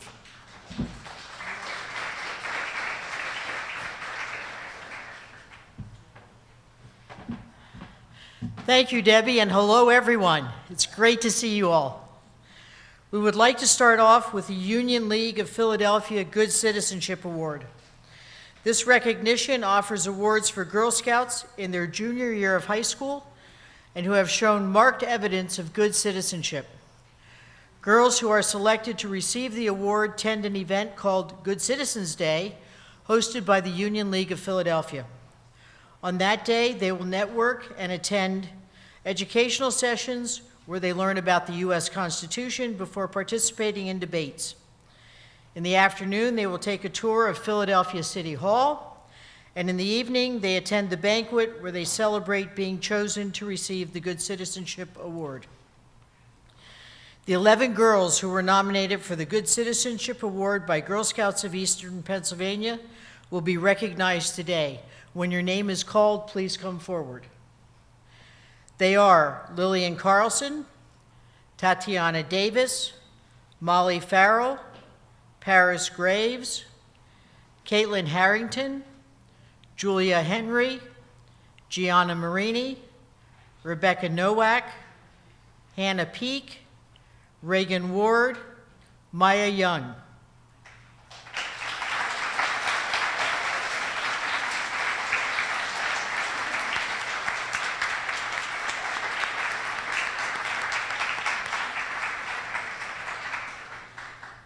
These 11 girls will be eligible to apply for a Union League of Philadelphia College scholarship during their senior year of high school. Good luck, girls, and thank you for representing GSEP with such grace and grit.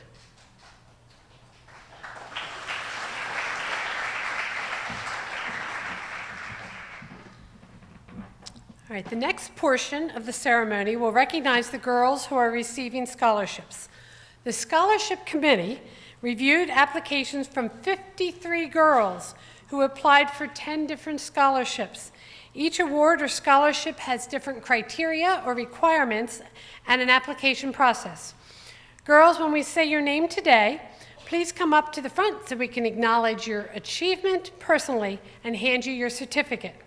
But before we celebrate the 22 girls who will receive these awards, I would like to ask any members of the Scholarship Committee who are in attendance today to stand so we can applaud and thank you for your work. Scholarship Committee?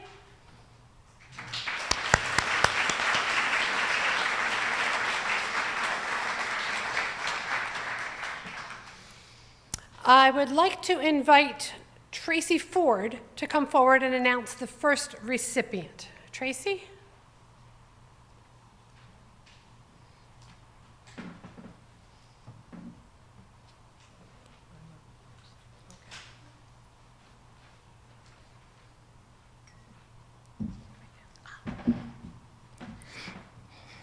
Thanks, Deb. The Renee Carroll Harper Memorial Scholarship honors one graduating senior who is an active member of a troop in Philadelphia, is active in her school and community, and plans to continue her education. I am proud to share that this year's recipient is Melanie Theron.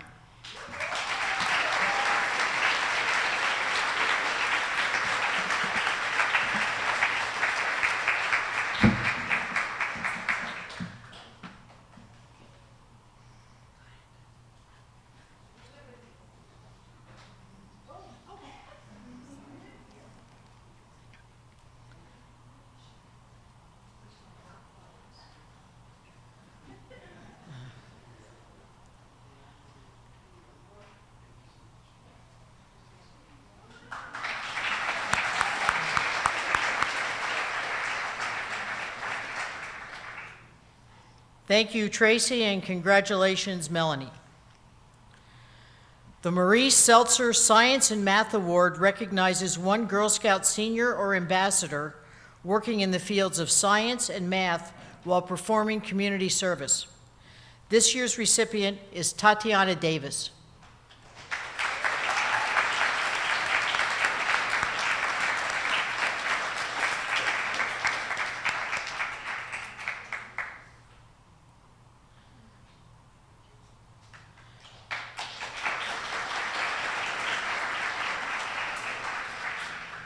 The Margaret Glenn Este Award recognizes 4 Girl Scouts ages 14 to 18 who undertake projects that enhance the motivation, aspiration, and self-esteem of girls under 18.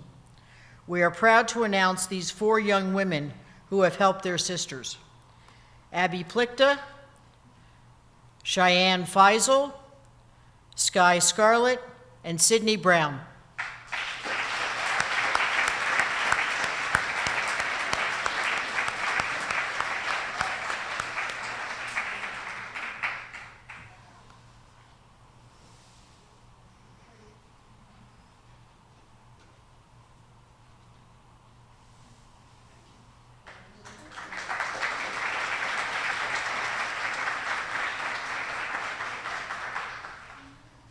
The Muriel E. Lehman Award honors one Girl Scout senior or ambassador who has done the most to promote friendship among persons of different ethnic backgrounds. This year's recipient is Melanie Theron.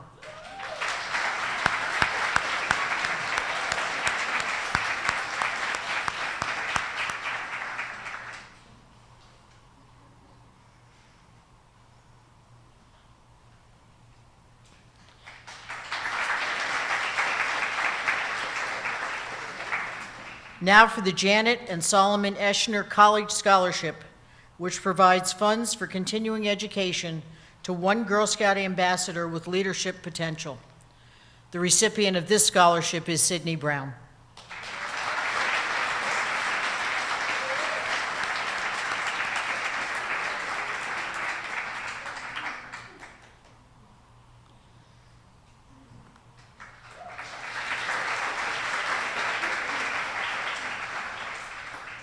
The Elizabeth G. Dorsett Memorial Scholarship provides funds for continuing education to a Gold Award Girl Scout ambassador who has demonstrated high academic achievement. Ariel Abbott will receive this year's scholarship.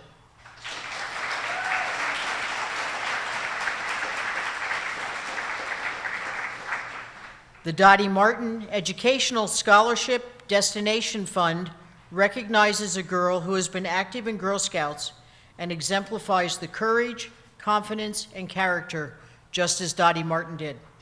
This year's recipient is Haley Gable.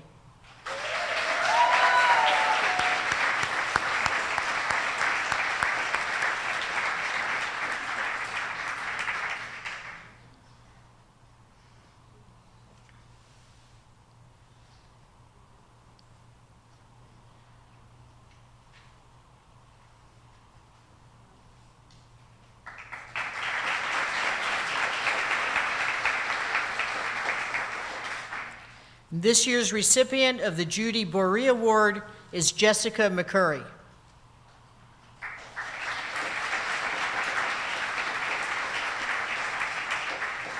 I will now turn the mic over to my sister board member, Deb Walters, to continue the scholarship presentations.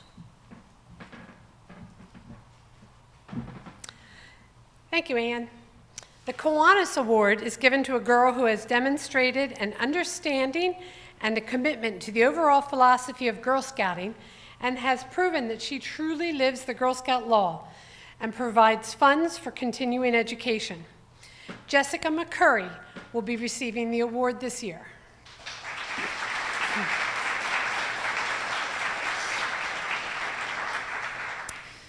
We would now like to announce the girls who will receive the Girl Scout of Eastern Pennsylvania Graduating Senior Scholarship. This scholarship is fully funded through the Alumni Committee's Adult Camping Weekend, held every August, of which Ann and I are chairs. The number of graduating senior scholarships that are awarded each year is determined by the amount of money raised at the previous year's event. I am proud to announce that we raised enough funds to recognize 18 young women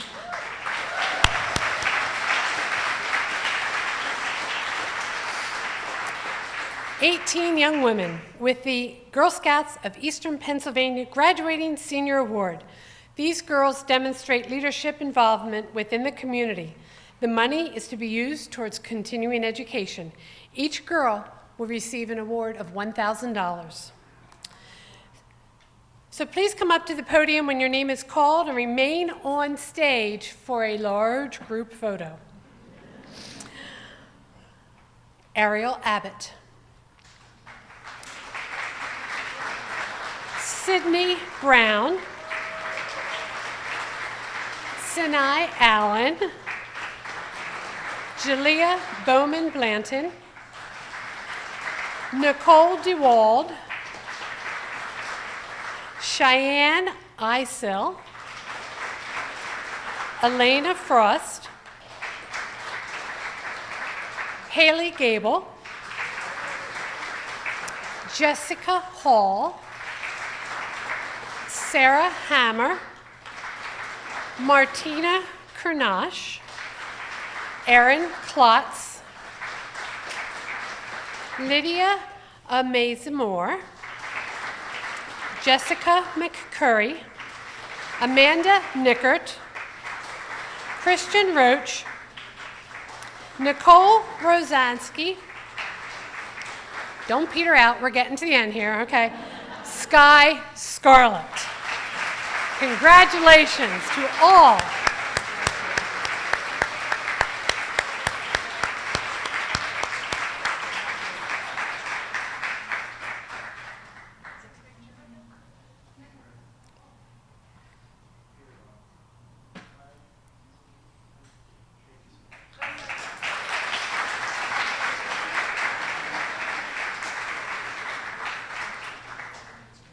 Debbie H. We will now welcome Debbie H. back to the podium to continue with the next agenda item. Thank you, Deb W. It was a very popular name back in the day. Okay, thank you both, Deb and Ann, and the entire group for all the hard work. A big debt of gratitude is also due to the 9 scholarship committee members who reviewed those 53 applications. Thank you for your dedication to ensuring that our girls succeed in their future endeavors. And I promise there's just a few more items we have to cover today. We have celebrated a lot of different people and groups. One cohort that I want to especially recognize is that of our lifetime members, who are the champions of girls for years to come. They are dedicated to the Girl Scout movement and its mission. Can I ask everyone who is a lifetime member in the audience to stand up and please remain standing?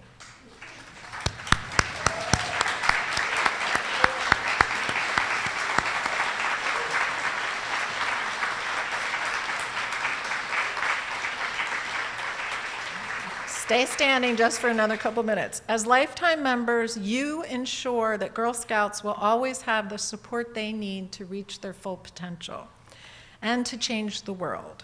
Thank you for personally making the world a better place. One more round, and you can sit.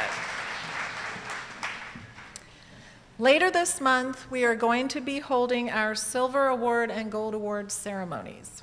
In addition to the young women being celebrated in a few weeks, I want to also acknowledge that those girls are joining a long green line.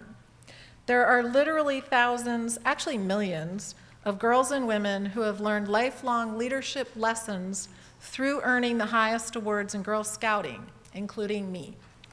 So that everyone can see how ubiquitous female leadership is in our council, I'm going to ask each group to stand and be recognized. Will everyone who earned their Bronze Award, girls and adults, please stand?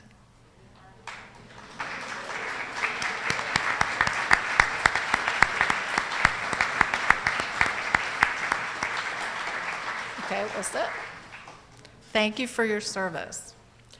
Now will everyone who earned their silver award, girls and adults, please stand.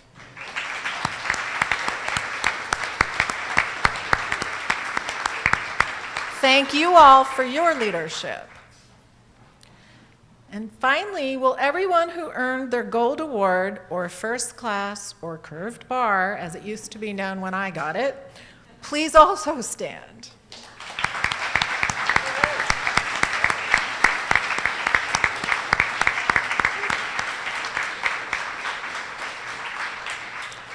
Thanks to all of you for your exemplary commitment to making the world a better place.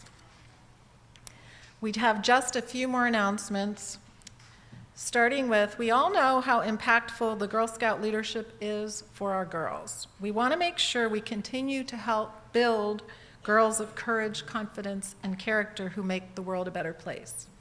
A month ago, our spring renewal campaign, as you heard from Kim, kicked off. Through June 30, we're asking all of our members, please consider renewing your Girl Scout membership for the membership year 2023. There are a number of incentives to renew early.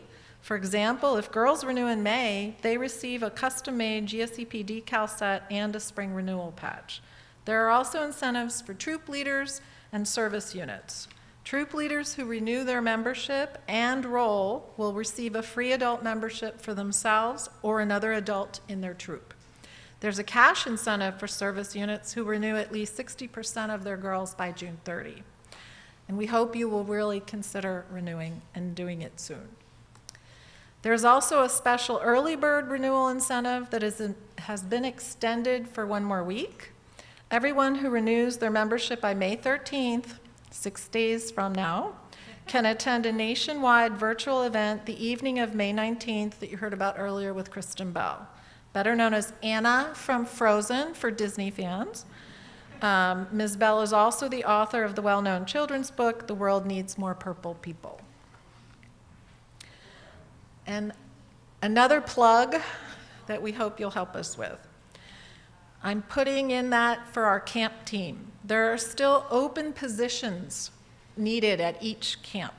To check out the possibilities, please go to gsep.org, click on the careers link at the top of the page. It's a wonderful opportunity. I know I loved camp more than cookies. It was a tie, but I picked camp as the highest. So please consider helping us with camps. Finally, I hope you will join us immediately after this meeting for our ribbon cutting. We'll be celebrating the new improvements that have been made here at Camp Shelley Ridge, including the new commercial kitchen at Smith Lodge. And this beautiful new tent unit that you're seeing in the picture is just outside, walkable from here. Amazing porches for each platform tent as opposed to just the steps. At the end of this meeting, I ask that you stay where you are because our CEO will be taking the mic to conduct the ribbon cutting ceremony here, rather than getting rained on out there, which I think is a good idea. So this officially concludes our 2022 annual meeting. Thank you again for joining us in person and braving the weather and flooding and whatever. And I wish every mother in the room and the audience a very happy Mother's Day tomorrow. I hope you and your families continue to stay happy, healthy, and safe. And I'm going to turn it over to Kim.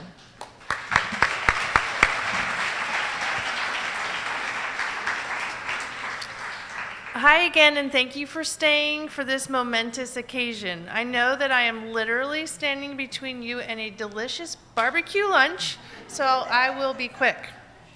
Today, we celebrate many new improvements to GSEP's beautiful Camp Shelley Ridge.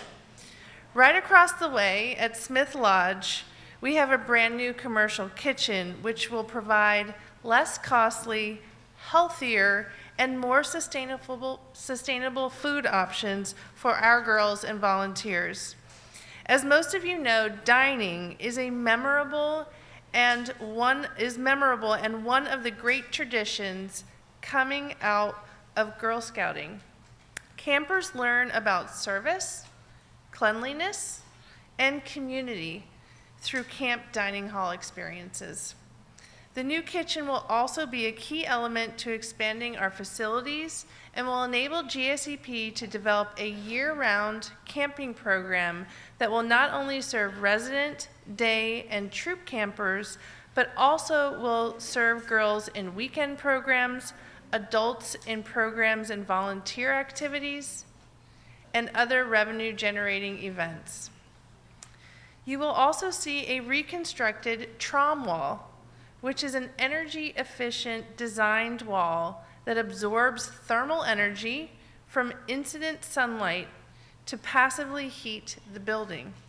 It requires no effort to operate. It requires funds to build, but no effort to operate. Will alleviate temperature increases so it can be used as the dining hall it was intended to be. You will also find a half-moon deck to complete the circle with the unique Sundial room, one of Smith Lodge's most unique and beautiful features, now named the Diane and Jeff Rotwitt Sundial room and deck in recognition of their leadership gift.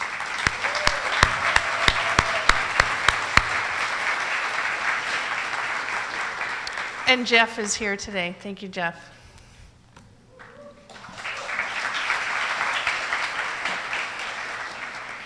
And for those brave and prepared folks wearing galoshes and rain jackets, take a careful stroll down the path through the woods, and you'll encounter those 8 new platform tents, which bring a very important level of progressive camping experience to Shelley Ridge. After girls have stayed indoors at the beautiful Shawnee Lodge, they can expand their connection to nature with overnight camps that are closer to a true outdoor camping experience.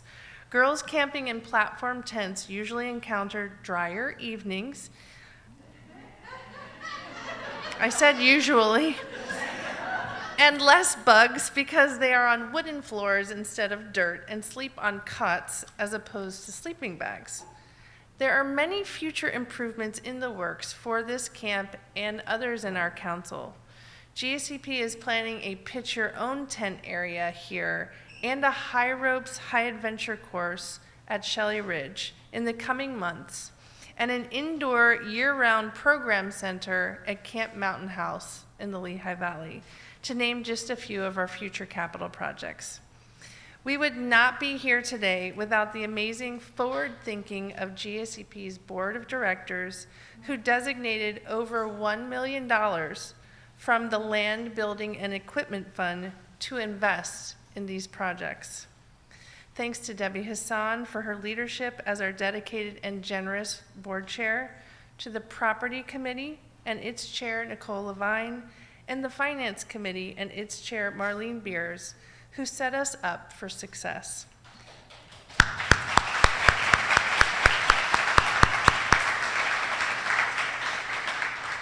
Huge thanks and congratulations to Babette Rocca, Senior Advisor of Capital Assets, who has project managed multiple incredible investments for our girls, including this one.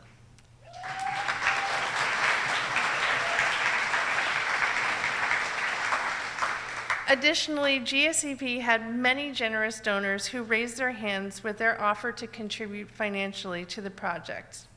They are Diane and Jeff Rotwitt, the Bridegam Family Foundation, Donna File and Jeannie Morris, my husband Kevin Dow and me, Judith or Judy Durkin Fryer, Deborah Hassan, Susan Mucciaroni, Cindy and Greg Feinberg, Barbara Dunlop Hauptführer, the estate of Gertrude Murphy, Kathy Pullen, Emily Turner, Jennifer and Brian Allebach, Ann Donnelly and George Grasick, Ann Thornton Field, Joanne Gonzalez Generals, Debbie O'Brien, Deb Walters, Debs Vanett, and Allison Snyder.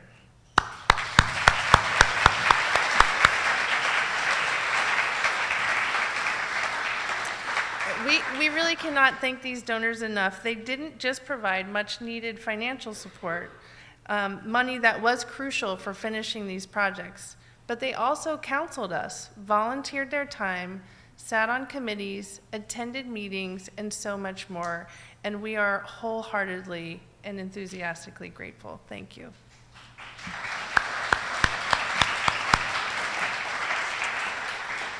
There are many other people that work tirelessly to make these changes, and GSEP is so thankful to our Girl Adventure Place project team, which includes, as I mentioned, Babette Rocca, DJ Gable, our interim director of property, Lori Fransky, our principal gifts officer,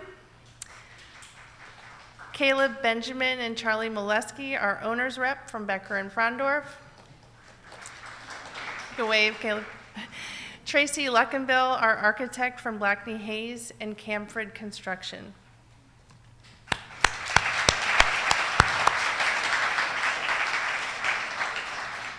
Finally, we thank so many of you who have been with us every step of the way so that this day could finally come. This kitchen has been a dream for almost 10 years.